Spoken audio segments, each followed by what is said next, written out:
Nós vamos meditar na palavra de Deus. Eu quero que você vá em Romanos, capítulo 13. Romanos 13, de 11 a 14. E digo isto a vós outros que conheceis o tempo. Já é hora de vos despertardes do sono, porque a nossa salvação está agora mais perto do que quando no princípio cremos. Vai alta a noite e vem chegando o dia. Deixemos, pois, as obras das trevas e revistamo-nos das armas da luz. Andemos dignamente, como em pleno dia, não em orgias e bebedices, não em impudicícias e dissoluções, não em contendas e ciúmes, mas revesti-vos do Senhor Jesus Cristo, e nada disponhais para a carne no tocante às suas concupiscências. Eu quero ler só o versículo 13, porque é mais sobre ele que eu vou falar, tá bom? Embora o tema é graça, o título é Alcançados pela Graça. Olha o versículo 13: andemos dignamente como em pleno dia, não em orgias e bebedices, não em impudicícias e dissoluções, não em contendas e ciúmes, tá bom? Ao 14 fala: mas revesti-vos do Senhor Jesus Cristo, e nada disponhais para a carne no tocante às suas concupiscências, tá bom? Vamos orar, deixa a sua Bíblia bem aberta. Em nome do Senhor Jesus é que nós oramos ao Senhor. Deus Pai, Yahvé, Criador de todo o universo, o Senhor sustenta a vida e também sustenta a sua criação. Nós estamos felizes porque fazemos parte de uma igreja que tem o médico dos médicos presente. Aqui, Senhor, é um ambulatório, aqui é um pronto-socorro, aqui, Senhor meu Deus, é uma enfermaria, onde Jesus, o médico por excelência, trafega no nosso meio, entregando as curas, entregando a libertação e trazendo sobre cada um o bálsamo de Gileade. Obrigado, Senhor, porque o Senhor nos visita, nos preenche e nos guarda. É no nome do Teu Filho que agradecemos ao Senhor. Amém. Alcançados pela graça. Nós já falamos muito sobre graça, e vocês já sabem o que é graça. Graça é o amor de Deus em movimento, graça é o favor imerecido, graça é o trazer de Deus até as nossas vidas, de preenchimento, de salvação, de alegria, de paz. Mas antes de nós termos um encontro com o Salvador, não era fácil.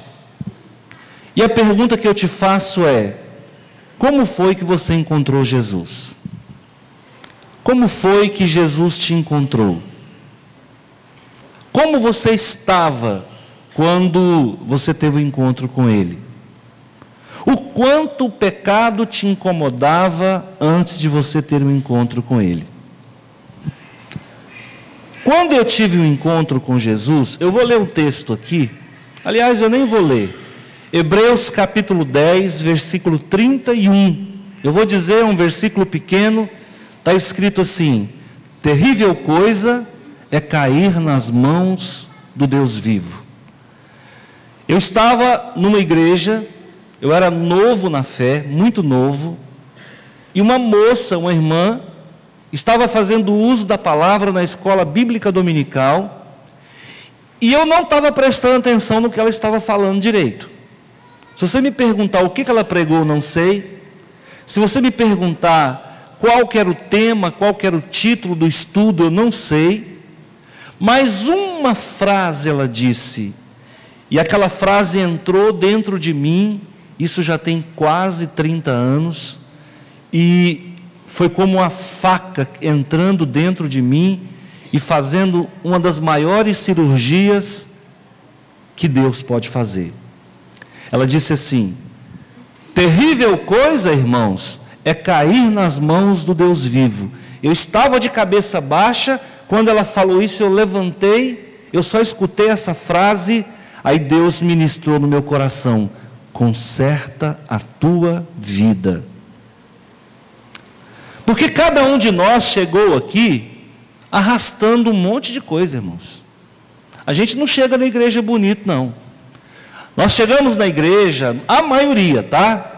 Graças a Deus tem pessoas que não conheceu o pecado como eu conheci. Louvado, se você não passou pelo que eu passei, ou se você não desceu no fundo do poço, graças a Deus, eu desci. Eu desci e não tinha mais para onde descer. E eu vim para o Evangelho em meio a muito sofrimento, muito pecado, muita dor.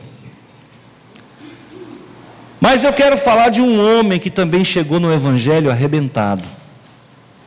E esse homem é um homem muitíssimo respeitado pela igreja anglicana, pela igreja ortodoxa grega, pela igreja católica e pela religião protestante. Nós, os evangélicos, respeitamos esse homem demais. João Calvino e Martinho Lutero respeitaram esse homem a ponto de constituir a sua teologia toda em cima da obra dele. Quem já sabe quem é? Quem já sabe? O apóstolo não é. É Santo Agostinho. Santo Agostinho. O nome dele é Aurelius. Aurelius Augusto. Traduzindo, Aurelius o Divino, que de divino não tinha nada. Aos 17 anos, Agostinho amigou com a mulher. Ele não casou, ele amaziou. Ele conheceu uma mulher e ele tinha uma vida dissoluta. Ele nasceu numa cidade chamada Tagaste, mas ele ficou conhecido como Agostinho de Hipona, porque ele exerceu o seu bispado. Ele foi padre e foi bispo. Ele exerceu o seu bispado em Hipona, por isso ele é chamado de Agostinho de Hipona. Hoje, atual Argélia, África, norte da África. Santo Agostinho, vou chamar de Santo Agostinho, não por uma questão de idolatria, mas por uma questão de dizer quem é ele, tá? Ele é canonizado pela Igreja Católica, ele é tido como um doutor da Igreja Católica. A Igreja Católica, na patrística, tem 4 doutores, tá? Primeiro doutor da Igreja Católica, nós vamos encontrar Ambrósio de Milão, nós vamos encontrar São Jerônimo, Santo Ambrósio, São Jerônimo, nós vamos encontrar Santo Agostinho e vamos encontrar São Gregório I ou São Gregório Magno. São 4 doutores. Esse Ambrósio de Milão, ele foi tão importante, mas tão importante, que ele foi usado por Deus para a conversão de Santo Agostinho. Ele era um homem que tinha uma pregação fantástica, e as pessoas vinham de todos os lugares para ouvir Santo Ambrósio pregar, tá bom? Eu vou ser católico hoje à noite, tá? Tudo bem? Católico não romano, mas católico apostólico. Católico é todo cristão é católico, viu, irmão? Saiba disso, viu? Nós só não somos romanos, mas nós somos católicos. Então eu vou ser bem católico aqui. Santo Ambrósio, ele participou da conversão de Santo Agostinho. Mas aos 17 anos, voltando, aos 17 anos, Agostinho conheceu uma mulher. E ele então foi morar com essa mulher. Trazendo para os dias atuais, ele constituiu uma união estável. Se nós fôssemos avaliar hoje, nós não diríamos que ele estava amigado, ele estava em uma união estável. É uma forma bonita de caracterizar aquilo que não é certo. Esse presente século, ele é maravilhoso. Ele pega as coisas que não são corretas e dá um nome bem bonito. Você quer um nome mais bonito para amaziamento do que união estável? Olha que coisa linda. O que você está? Eu estou na união estável, olha só. amaziado, amigado, abrasado, fornicado, mas ele está numa união estável. É passar batom numa boca feia. Ele estava amigado com uma mulher, claro. Naquele tempo, homem amigava com mulher, né? Funcionava assim. Graças a Deus, não é como hoje, né? E aí o que acontece? Ele teve um filho. Esse filho se chamava Adeodato. E ele ficou 14 anos morando com essa mulher. Mas Agostinho, ele era um cara perdido. Ele era um cara perdido na questão sexual. Ele tinha um problema muito grande dentro dele que o atormentava, que o perturbava, questão sexual. Era um Davi piorado. Então, gostava de prostituição, gostava de noitadas, de orgias, de bagunça. E ele vai morar com essa mulher. Depois de um certo tempo, ele se separa dessa mulher, mas ele entra num parafuso, numa crise existencial. Eu não sei como que você chegou aqui na igreja, eu sei como eu cheguei. Quando aquela moça disse, terrível coisa é cair nas mãos do Deus vivo, acendeu uma luz dentro de mim e disse mais ou menos assim, tu és o homem. Em outras palavras, não caia nas minhas mãos, porque você não sabe com quem você está lidando. Na hora foi isso que Deus me disse. Você tem uma vida torta e você não sabe com quem você está lidando.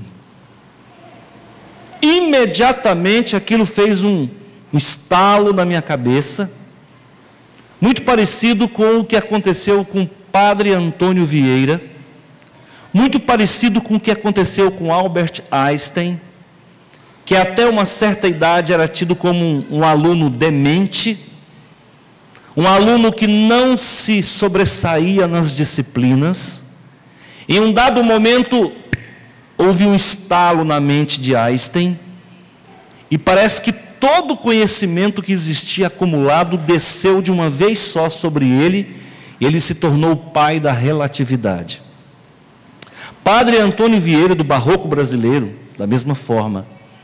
Ele era um aluno que não se sobressaía na escola, era tido como o aluninho mais burrinho, e os professores já não sabiam o que fazer com ele, e os pais dele já não sabiam o que fazer. De repente, deu um estalo, que a gente chama estalo de Vieira, e a partir daquele momento, o futuro padre Antônio Vieira se tornou um dos homens mais inteligentes que o Barroco brasileiro e a Igreja Católica brasileira já viu. Para vocês terem uma ideia, eu já fiz pregações aqui, inspirado por pregações de padre Antônio Vieira. É um homem de um sermão, é um homem que tinha uma capacidade de falar o coração do homem como ninguém. Com o nosso Santo Agostinho não foi diferente. Ele estava numa crise existencial, mergulhado na orgia, mergulhado no pecado. E em um dado momento, ele começa a buscar resposta para as perguntas cruciais da sua vida. Ele queria saber sobre a verdade. Qual é a verdade? Onde está a verdade? E depois que eu comecei a ler a biografia desse homem, eu me identifiquei muito com ele. Não que, é claro que Agostinho está anos-luz na minha frente, né? Mas eu comecei a me identificar com ele porque eu também queria a verdade. E a palavra de Deus diz, conhecereis ela, a verdade, e ela vos libertará. Eu queria a verdade, eu buscava a verdade também. Eu estava dentro do Espiritismo, me perguntando, será que é isso que Deus quer? Será que Deus se agrada desse caminho que eu estou seguindo? Será que eu não estou indo na contramão? A vida inteira eu fui perturbado por isso. Agostinho da mesma forma. Agostinho teve 2 conversões. Primeira conversão, ele se converteu à verdade. Segunda conversão, ele se converteu a Cristo. Qual foi o versículo que foi a chave para a conversão de Santo Agostinho? Romanos 13:13, guarda isso. Deus falou comigo em Hebreus 10:31. Deus falou com Santo Agostinho em Romanos 13:13. Olha só o que diz: andemos dignamente. Por quê? Porque ele não andava dignamente. Como em pleno dia. Por quê? Porque ele andava em trevas. Não em orgias, porque ele era um homem de orgias. Não em bebedices, porque ele era um homem de bebedice. Não em imoralidade, porque ele era imoral. Não em dissolução, porque ele se degradava a cada dia, moralmente ele se degradava. Não em contendas, porque ele batia boca. Talvez você não saiba qual era a profissão de Agostinho. Agostinho era chamado na cultura grega de sofista. Deixa eu usar um pouco de termo técnico com você aqui. A gente vem para aprender aqui, não é só a palavra de Deus não, a gente vem para aprender cultura geral também. Agostinho era um sofista. Pastor, o que significa isso? Ele era um retor. O que é retor? É alguém formado em retórica. O que é o sofista? É aquele professor que tem a função de enganar as pessoas. Eu chego aqui com o partido político X e eu vou tentar provar para vocês que esse partido político é bom demais. Mas esse partido político não vale nada, e quem está dentro dele é bandido. Mas eu tenho que mostrar para vocês que esse partido político é bom e que meu candidato é ótimo. Sabe como se chama isso? Sofismo. Sabe como se chama isso? O dom da retórica. E Santo Agostinho, ou Agostinho de Hipona, que na época não era santo ainda, ele era um homem que ganhava a vida exatamente iludindo as pessoas, defendendo mentiras. Então, se eu me apropriar de uma inverdade e eu tentar provar para vocês que aquilo é verdade, eu sou chamado de sofista, mal intencionado. E Agostinho era assim. Se ele quisesse provar para você que 2 mais 2 é 5, ele ia usar toda a argumentação dele possível e ia provar para você que 2 mais 2 era 5. Só que ele não era feliz. Sabe quando você convence os outros, mas você não convence a si mesmo? Ele era infeliz. Vou contar uma história para vocês. Chegou um circo numa cidade, e esse circo era mundialmente famoso. E lá naquele circo tinha um palhaço que ele tinha a capacidade de alegrar qualquer pessoa. Qualquer pessoa que chegasse para aquele palhaço, que assistisse ali o show dele no picadeiro, era totalmente impactado, e a pessoa saía da depressão, saía da angústia, saía da crise existencial, e a pessoa se alegrava. E um certo psicólogo foi ao circo assistir o show desse palhaço. E ele viu o quanto o palhaço era bom, era 40 minutos com esse palhaço, e ele pôde ver o quanto esse palhaço alegrava as pessoas e o fez bem. Passado alguns dias, alguém chega no consultório do psicólogo e conta a sua história. O psicólogo falou: não se preocupe. Vá no circo fulano de tal, porque lá tem uma pessoa que vai te ajudar a resolver o teu problema. Você vai assistir o show dele, e ao final do show você vai ser uma nova pessoa. Então a pessoa saía do consultório, ia para o circo depois e ficava transformado. Aí vinha outro paciente com problemas existenciais, e aí, irmãos, o psicólogo falava: olha, eu tenho uma solução para o seu problema. Você já foi no circo fulano de tal? Não, nunca fui. Vai lá e assiste o show do palhaço fulano de tal, que você vai ver o quanto a sua vida vai mudar. E assim ele foi fazendo. Chegava uma pessoa com depressão: vai no circo que o palhaço vai resolver o teu problema. Chegava outra pessoa com problema lá de pânico, sei lá, de fobia, vai no circo que o palhaço vai resolver o teu problema. Quando foi um dia, chegou um homem lá com olheira, olhos fundos, noite sem dormir, e contou a sua história: eu sou um infeliz, nada dá certo para mim, a minha vida não funciona, meu casamento vai de mal a pior, financeiramente eu estou destruído, eu só quero morrer, a vida perdeu o sentido. Ele falou: não, calma, eu tenho uma solução para o teu problema. Ele disse: qual é a solução? Ele disse: sabe o circo fulano de tal? Ele falou: sei, lá tem um palhaço, vai lá e assiste o show, que você vai ver que maravilha. O homem olhou para ele e falou: não posso ir. Ele disse: por quê? Porque eu sou o palhaço. Você está entendendo? Santo Agostinho era o palhaço. Ele fazia todo mundo rir, ele alegrava as multidões, ele ensinava aquilo que ele não vivia, mas no fundo ele era um desgraçado, ele era um infeliz. Eu não quero, irmão e irmã, que você esteja dormindo sobre a Bíblia, dormindo sobre a verdade. Eu não quero que você seja um crente de aparência. Eu não quero que você seja um palhaço. De verdade verdadeira, não foi para isso que Deus me chamou. Porque eu sei dar aula. Eu sou professor de carreira. Eu tenho 28 anos de magistério. Eu já tive mais de 5.000 alunos. Eu já lecionei da 4ª série primária até o 4º ano de biologia.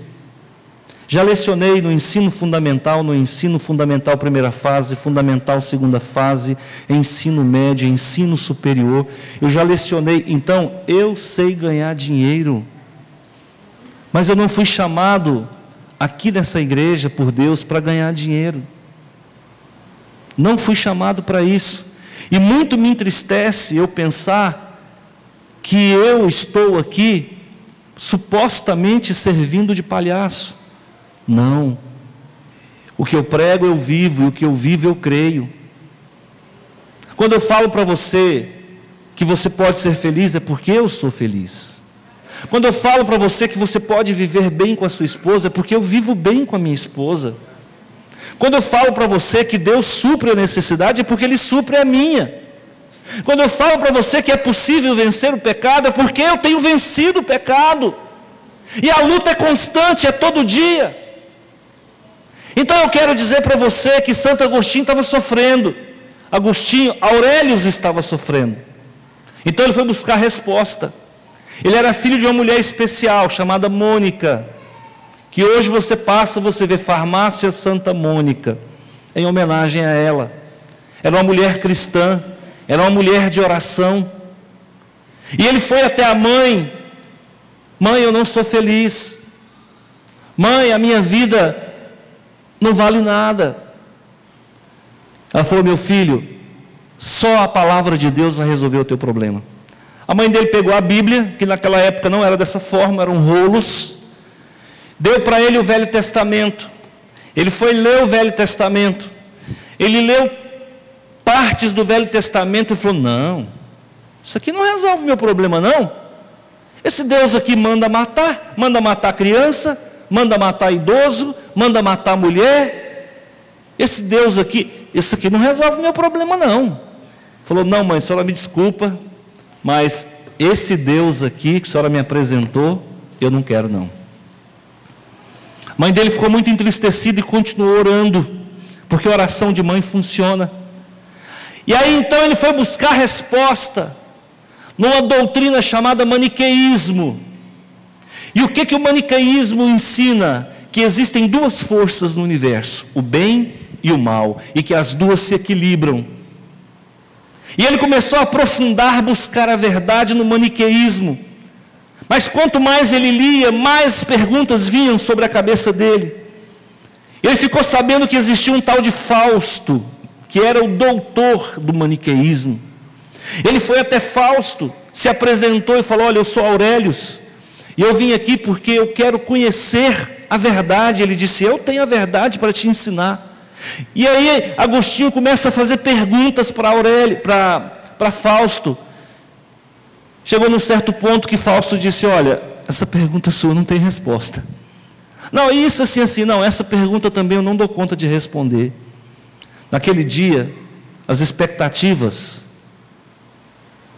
de Agostinho foram por terra. Ele disse: o maniqueísmo não responde a minha pergunta.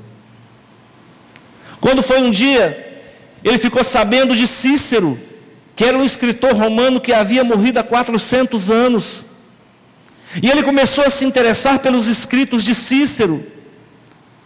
E começou a perceber que Cícero falava coisa com coisa. Então ele buscou um livro de Cícero, que esse livro não existe mais, ele se perdeu, chamado Hortêncio. E ele leu o livro, e em um dado momento, lá no livro diz o seguinte: a tua felicidade está na verdade, conheça a verdade e a verdade te dará a felicidade. Ele disse: é isso, eu preciso encontrar onde que está a verdade. Acontece que com o passar do tempo, ele conheceu um filósofo chamado Platão, e uma filosofia chamada platonismo. Depois ele conheceu uma filosofia de Plotino chamada neoplatonismo. As coisas começaram a clarear para ele. Eu não vou poder entrar no detalhe da história de Platão e de Plotino. E quando foi um dia, ele disse: é isso, é isso. E as coisas começaram a fazer sentido para Agostinho. E ele estava numa crise muito grande, muito profunda. E ele sai numa rua, não estava bem, tinha conseguido encontrar a solução dos seus problemas. Ele sai na rua e tem um menininho gritando lá, cantando uma música. E na música tinha um refrão que dizia assim: tome e leia, tome e leia, tome e leia. E aquele menino cantando a música, ele passando aquela palavra, ficou na cabeça dele. Ele chegou em casa e falou: tome e leia o quê? Leia o quê? É para ler o quê? E aquilo não saía. Ele pegou a Bíblia e abriu a Bíblia exatamente na página de Paulo aos Romanos, exatamente no capítulo 13, no versículo 13. E quando ele leu essa palavra, as coisas começaram a fazer sentido. Ele disse: é isso, eu preciso mudar a minha vida está tudo errado, está funcionando tudo errado, eu não sou feliz, porque eu estou preso a alguma coisa desse mundo. E ele começou a se lembrar da filosofia platônica, e ele começou a fazer um paralelo entre a filosofia platônica e a palavra de Deus através do apóstolo Paulo. Ele resolve ir para Roma, mas ele não fala nada para a mãe dele. A mãe dele falou: meu filho, eu preciso que você vá comigo em tal lugar. Ele disse: mãe, eu só vou ali e já volto. Ele enganou a mãe dele. Ele pegou uma embarcação, não sei o que foi, embarcação, uma carruagem, e foi para Roma. Chegando em Roma, ele ficou sabendo de um bispo chamado Bispo Ambrósio, um homem que tinha uma pregação fenomenal. E ele então vai para a igreja do Bispo Ambrósio. Quando ele chega lá, o Bispo Ambrósio está pregando, e o poder de Deus vem sobre ele, e ele é tomado por lágrimas, e naquele momento o poder de Deus entra dentro dele, e começa a transformar a vida dele, e ele percebeu que ele poderia ser uma nova criatura, e ele percebeu que Jesus podia mudar a vida dele. Naquele momento ele entrega a sua vida para Jesus, procura o Bispo Ambrósio e fala: eu quero esse Jesus na minha vida, está faltando é isso, é muito pouco para mim ser feliz, eu quero esse homem na minha vida. Ali ele entrega a vida dele para Jesus. Concomitantemente, Adeodato, o filho dele, entrega a vida dele para Jesus também. E o melhor amigo de Agostinho, Alípio, também entrega a vida dele para Jesus. Dias depois está marcado o batismo.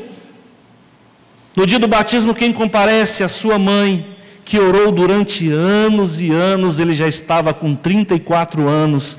A mãe dele então comparece, e lá estava sendo batizado Agostinho, Adeodato e Alípio.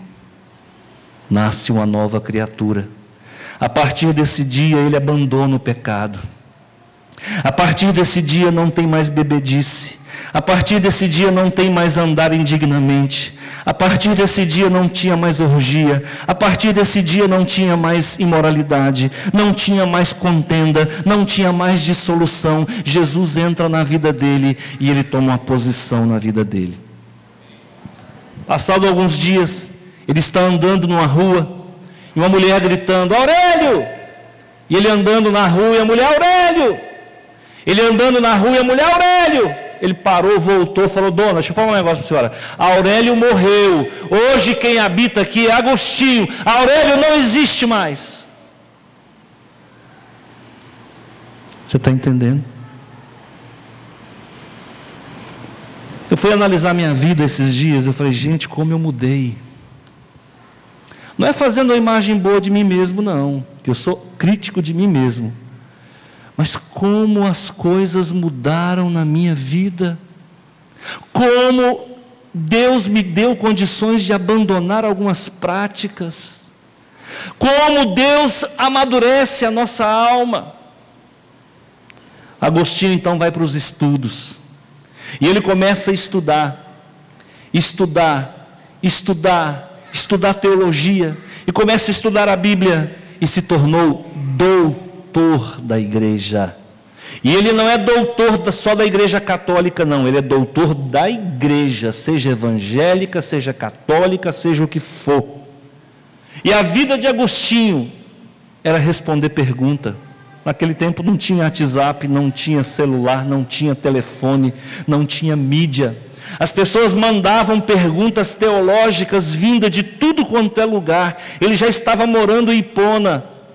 E ele então respondia aquelas perguntas. Ele passava o dia todo respondendo perguntas teológicas. Só que uma pergunta, às vezes ele gastava 10 folhas para responder uma pergunta. Então os livros dele, ele começou a escrever durante a madrugada, porque durante o dia ele não tinha tempo. Combateu várias heresias. Quando o Império Romano caiu, ele nasceu em 354. Quando foi em 376, o Império Romano caiu. E as pessoas começaram a culpar o cristianismo pela queda do Império Romano. Ele sai da defesa do Império Romano. Ele sai da defesa do cristianismo, do Império Romano não. Ele sai da defesa do cristianismo, dizendo que o Império Romano caiu não foi por conta de Cristo, mas por conta dos seus pecados, da sua corrupção. E ele começa a defender a fé cristã. Ele defende a doutrina da predestinação. Ele defende a doutrina da eleição. Ele defende a doutrina da graça. Foi ele que falou de graça. Sabe essa expressão que você usa assim, adorar somente a Deus? Eu amo a minha esposa, mas eu adoro a Deus. Eu amo a minha fazenda, mas eu só adoro a Deus. Sabe quem disse isso? Foi Santo Agostinho. Ele que ensinou para nós que amar somente a Deus e nada mais. Uma outra coisa que ele ensina para nós, na sua teologia, é que amor perfeito só existe um, o amor de Deus para com o homem. Quando você fala assim, eu amo meu filho, na verdade, você sente uma pequena fração do amor. Quando você diz, eu amo a minha esposa, na verdade é uma pequena fração, porque o verdadeiro amor só Deus tem. E ele fala que lá no céu tudo é perfeito. Quando o apóstolo João prega que lá no céu as ruas são de ouro, e isso casa com a filosofia platônica, isso casa com a filosofia de Agostinho. Porque tanto Platão como Agostinho ensina que aqui na terra tudo que a gente tem é imperfeito. As ruas nossas não são de ouro. E lá no céu as ruas são de ouro. Então tudo que existe aqui é inferior ao que existe lá. Tudo que existe lá existe aqui, mas tudo que existe aqui é imperfeito. Isso é teoria, isso é filosofia platônica e é ensino teológico de Santo Agostinho, está convalidado na palavra do apóstolo João no livro de Apocalipse. Então, irmãos, isso é a vida desse homem. E eu queria saber de você, como é que você está? Que tanto que o pecado te incomoda? Quando você erra, como que você fica? Você tem certeza que vai para o céu? Se você morrer agora, para onde você vai? Você tem segurança da sua salvação? Nós não podemos dormir essa noite com essa dúvida, porque amanhã de manhã eu não sei quantos de nós estarão vivos. Nós não podemos dormir com dúvidas desse tamanho, porque perguntas como essa fazem um barulho muito grande na minha cabeça. Eu estava no Espiritismo e eu ficava pensando, meu Deus, será que eu estou fazendo a tua vontade? Eu saía de uma incorporação com o Exu, ou com o Caboclo, ou com o Preto Velho, eu ficava, meu Deus, será que eu estou fazendo a tua vontade?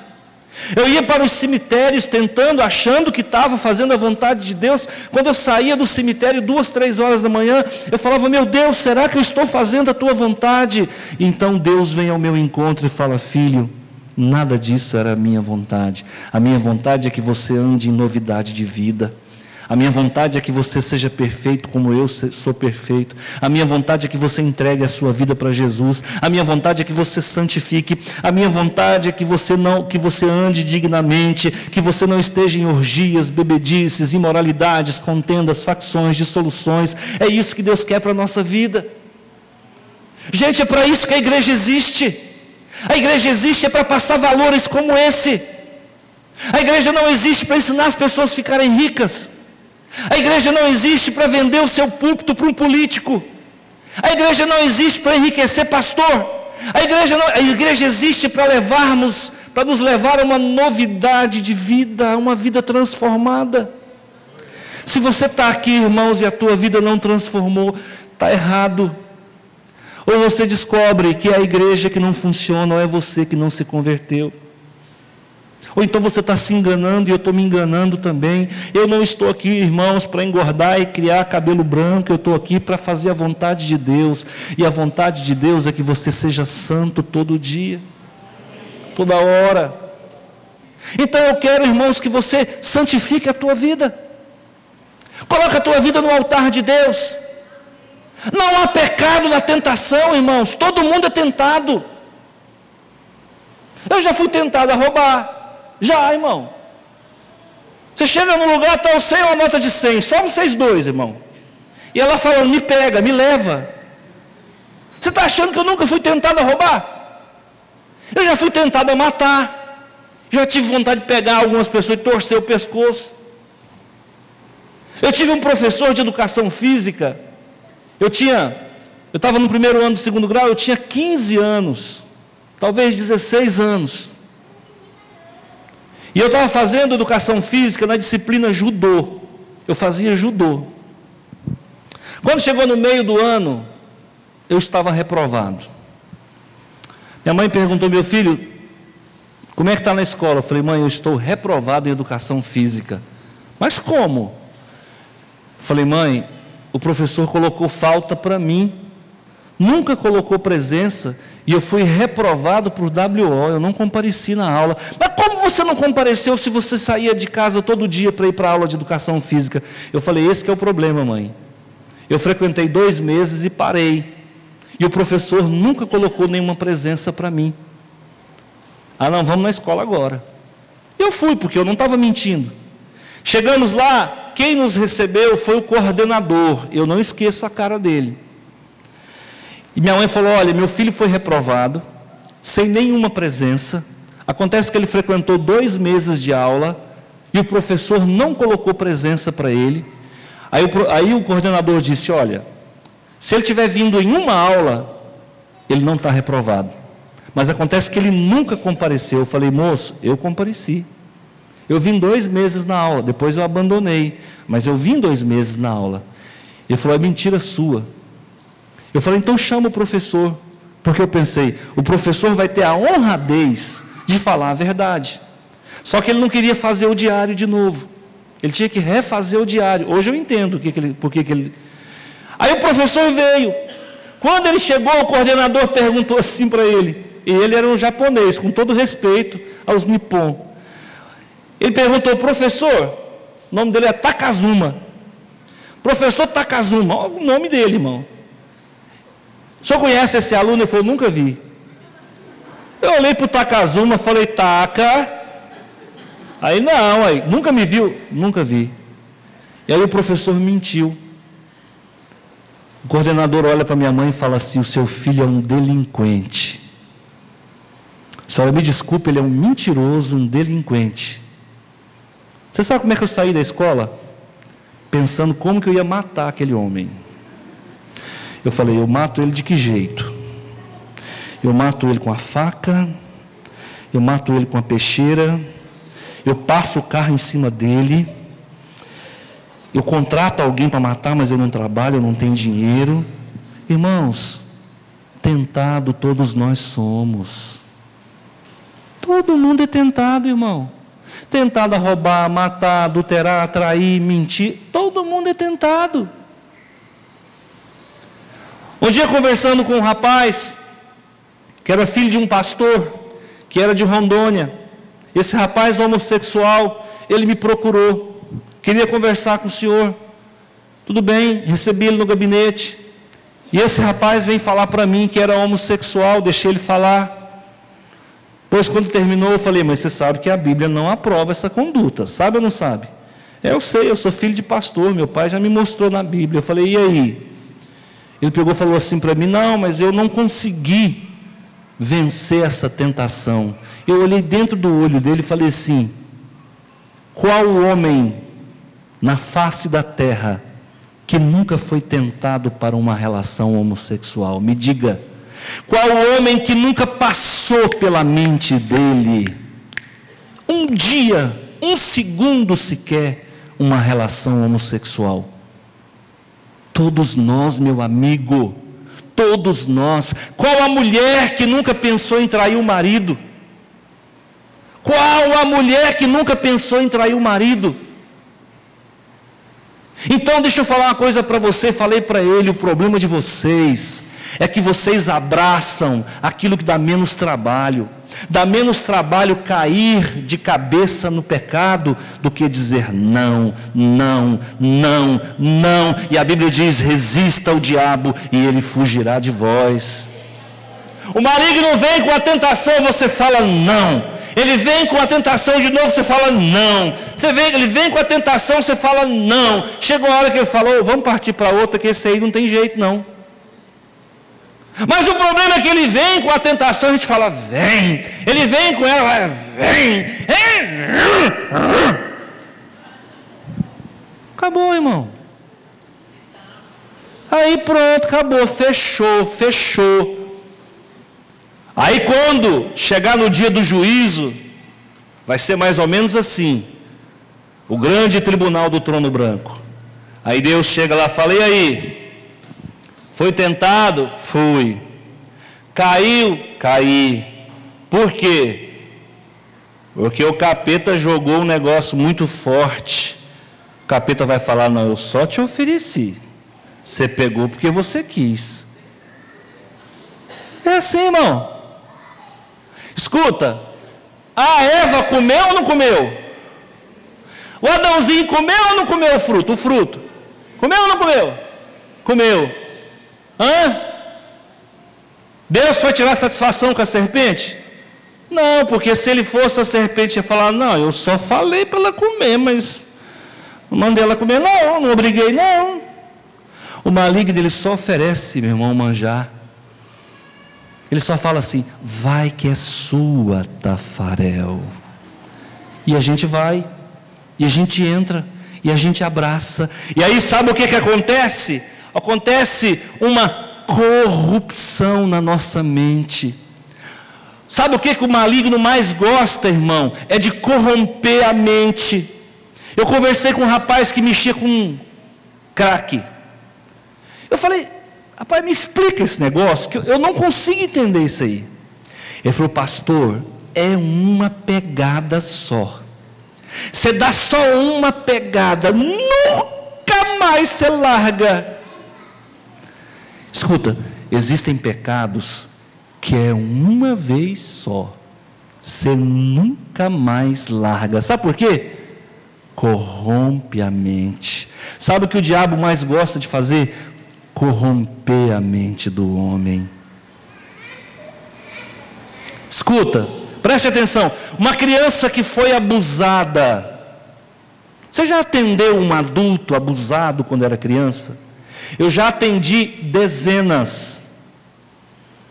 Aquela criança que foi abusada sexualmente quando era pequena, desculpa eu falar isso para você, ela nunca mais presta. Nunca mais ela é a mesma. Ela vai tomar raiva de sexo, ela vai se tornar frígida, ela pode se tornar um homossexual, ela pode se tornar uma garota de programa, ela pode se tornar uma histérica, ela pode se tornar uma adúltera, ela pode tomar ódio de homem, ela nunca mais vai ser a mesma, porque corrompeu a mente. O pecado corrompe a mente. E quanto mais feio for o pecado, maior a corrupção. Maior a corrupção. Eu quero deixar para vocês aqui o seguinte, irmãos. Todos nós somos um Santo Agostinho. Todos nós podemos vencer o pecado. Todos nós podemos buscar a verdade. E a verdade está na palavra de Deus. Resista. Diga não. Não, eu não vou. Não, eu tenho livre-arbítrio, Jesus me libertou. Mas às vezes o negócio é muito forte. E aqui fala. Olha o que fala aqui. Olha o que diz o versículo 14. Mas revesti-vos do Senhor Jesus. Jesus é para estar dentro do teu coração e sobre a tua estrutura espiritual e emocional. Revesti-vos do Senhor Jesus e nada disponhais para a carne no tocante à sua concupiscência. Deixa eu contar um negócio para você. Eu estava no sofá hoje, pela manhã, deitado. No sofá ali, não estava dormindo não, era 10 horas da manhã mais ou menos. E eu estava ali, que eu sempre fico às vezes assim, de olho fechado, mas matutando, como diz o bom goiano. De repente o tentador chegou. E a gente que é de Deus sabe quando ele chega. E ele vem e joga um pensamento.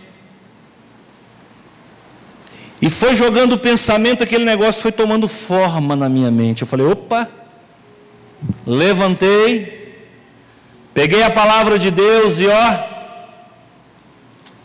fui ler. Sabe o que aconteceu com ele? Foi embora. Onde a luz, a treva não prevalece. Essa é a receita, irmão, não aparta da palavra de Deus. Foi na palavra de Deus que Santo Agostinho encontrou o alívio e a salvação. O tentador chegou, busca refúgio no Senhor. Eu que habito no esconderijo do Altíssimo, descanso à sombra do Onipotente. Posso agora dizer, tu és o meu refúgio, o meu baluarte, o Deus em quem confio. Mal nenhum me sucederá, praga nenhuma chegará à minha tenda. Aos seus anjos dará ordens a meu respeito, para que me guarde em todos os meus caminhos. Muitas são as aflições do justo, mas de todas o Senhor o livra. O anjo do Senhor acampa-se ao redor dos que o temem e livra. Provai e vede que o Senhor é bom, e a sua misericórdia se renova a cada manhã. Amém, irmãos? É assim que funciona. Você é mais do que vencedor. Você é mais do que vencedor. A vitória já habita dentro de você. Não se engane, não. Não tem bonito, não. O maligno foi tentar o Filho de Deus. Por que ele não vai tentar nós, irmãos? Se ele não poupou o Filho de Deus, vai poupar quem? E eu estava observando essa semana, o que é o ser humano? Dentro de nós, como disse Santo Agostinho, há uma semente do pecado. Aqui tem menininhos, aqui crianças na escola. E tem umas menininhas que eu tenho muita afinidade com menina. Eu tenho sangue doce para menina. E eu fiquei amiga de uma patota aí. É uma patotinha aí que gosta de trocar figurinha comigo. Aí uma pequenininha, não vou dizer o nome dela, ela chegou em mim e falou assim: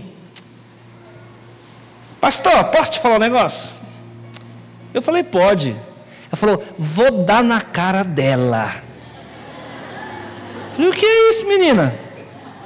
O senhor sabe a fulana? Eu falei, sei. vou dar na cara dela. Eu falei, por que você vai dar na cara dela? Porque ela é muito falsa, pastor. O senhor acredita que ela estava falando mal de mim para fulana? Mas eu vou pegar uma por uma, primeiro ela, e depois a outra que ficou ouvindo o que ela falava, as duas tramando contra mim.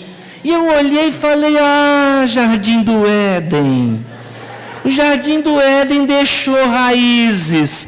A menininha desse tamanhozinho, o trem mais lindo do mundo, querendo fazer telequete com a outra. Dá na cara da outra. Onde é que ela aprendeu isso, irmãos? Dentro de nós existe uma tendência pecaminosa. Aí o capeta chega e fala, vai, dá na cara dela, dá na cara dela. E a gente cresce, irmãos, com esse ímpeto de dar na cara dos outros. Aí é onde dá morte. Porque vai que você bate na cara do homem errado, aí você morreu. Você está entendendo, irmãos? Há dentro de nós uma tendência para o pecado. O maligno se vale dessas tendências para poder fazer o mal. Ele só amplia, ele só turbina, ele só potencializa, só exponencializa aquilo que já está dentro de você. Por isso não dá lugar para concupiscência. Concupiscência é desejo forte. Quem que não tem desejo forte, irmão? Tem desejo que é forte. Eu já contei essa história. Eu estava ali perto da padaria um dia, passou um Porsche Cheyenne. Eu falei, ai meu Deus, me dá um trem desse. É forte. Aí passa uma BMW, ai me dá uma BMW. É forte demais. Mas podia ter sido uma mulher, podia ou não podia? Pois é, irmãos. Concupiscência é desejo forte. E desejo forte não é só por sexo, não. A gente tem desejo forte pela casa do outro. A gente tem desejo forte pelo carro do outro. A gente tem desejo forte pela fazenda do outro. A gente tem desejo forte pela conta bancária do outro. Paulo está dizendo, não dá lugar para a carne, não dá lugar para o desejo forte, porque o pecado já habita dentro de nós. E você tem que dizer não. O tempo todo dizer não. Na vida a gente vai dizer mais não do que sim. E para o diabo é não o tempo todo. Não tem que trocar figurinha com ele, não. Ele veio para roubar, matar e destruir. Ele destrói sua casa. Ele destrói sua família. Ele destrói sua alegria. Ele destrói seu casamento. Ele destrói seus filhos. Ele destrói sua saúde. Porque tudo que a vida dá, a vida toma.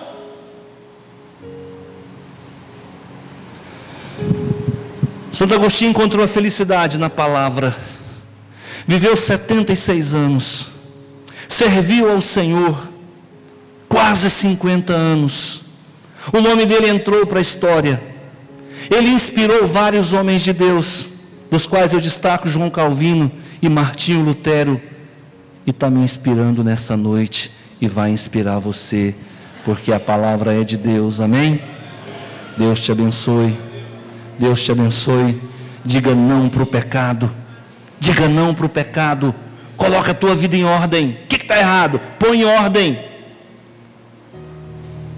Uma das coisas que mais me alegra nessa igreja é quando eu vejo alguém que está vivendo em união estável e decide contrair matrimônio. A coisa que mais me alegra nessa igreja é quando eu vejo alguém que estava de braços dados com o pecado e agora é nova criatura em Cristo Jesus por meio daquele que me amou. Isso é o que me alegra. Não tem dinheiro que paga. Se eu ganhasse 100 mil reais dessa igreja, não pagaria a felicidade que eu tenho de ver uma pessoa saindo do pecado. Amém?